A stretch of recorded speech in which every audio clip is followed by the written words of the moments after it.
Back in the kitchen, Ching has assembled her prawn and chive dumplings and is putting the finishing touches to her pork and shiitake dumplings. Okay, so I've started filling the dumplings, and basically with the dumpling skin, like you're doing now, helping me to warm it up, it needs that warmth to keep it malleable. So you really need a friendly sidekick like myself to hold your dough warm, correct? That helps. Basically, what you do is just press it gently down like that, okay?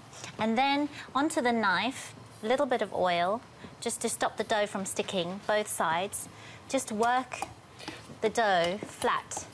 Not too flat, because when you use it, you don't want the skin to break, so it's fine balance.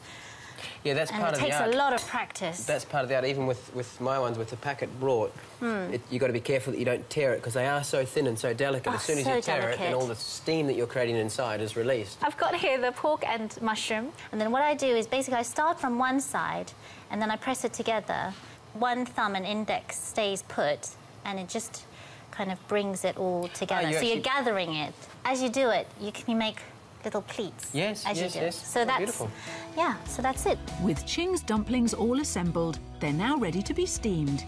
She slices carrot pieces to create a base for the dumplings to prevent them from sticking. So the carrot also steams and cooks through. Ah, that's a handy trick. Yeah. I have that exact sticking problem at home, and you've just given me a very handy little... and you can eat the carrot as well. Yeah, of course. Like that. And then just stack them up. Ching's dumplings take 5 to 6 minutes to steam, so time for Nic to make a start on filling his gyoza. I've got my gyoza wrappers, and all I'm going to do is take a couple out. I'm just going to take a little spoonful of the prawn and cod mix. I want a reasonable amount of filling, because I want to be able to... You want to be a nice bite size, like a nice chomp into. So then I've got a prawn tail, and I'm just going to pop that in there like that. Beautiful. Yeah, fantastic. And then to stick it, a tiny bit of water. Run it round on the top half, half moon. Okay. And then it's just a matter of picking this one over. Lovely. And pinching it, and we're going to start from the base. And you seal. And by only folding and pinching on one side, you get a natural half moon of your gyoza. Gyoza wrappers are made from plain flour and water. Nic has opted for shop-bought wrappers rather than Ching's homemade ones. Will the judges taste the difference? And there we have... Gorgeous. Our prawn and cod. Okay.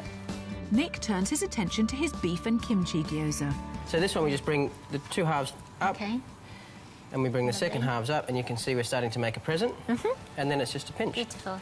We start to pinch it into shape. What I want and what I like about this is, yes, we've got a packet purchased wrapper. Yes. But we've finished with very much an artisan handmade gyoza. Yes. There we go. And there we have our beef and kimchi.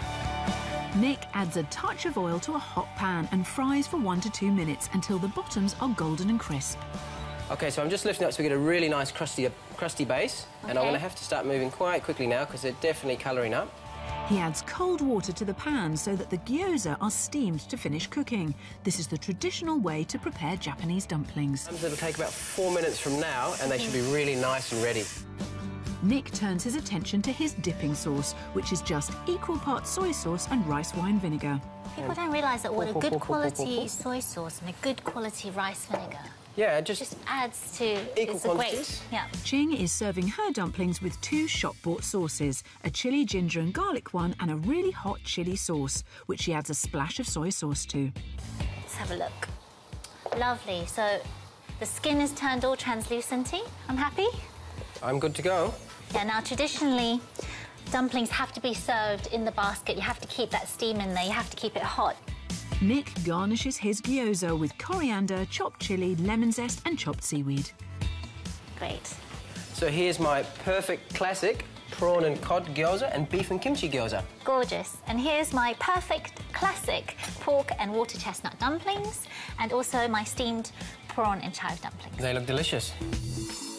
Time for Ching and Nic to find out which classic dumplings are perfect. Am I doing this one?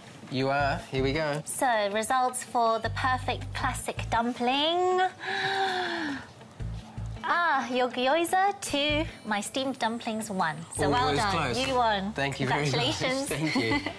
The judges were impressed by the texture of Ching's homemade wrappers and liked her traditional fillings, but they loved Nic's combination of flavours and felt that he had created a modern take on classic Japanese gyoza, which for them was perfect.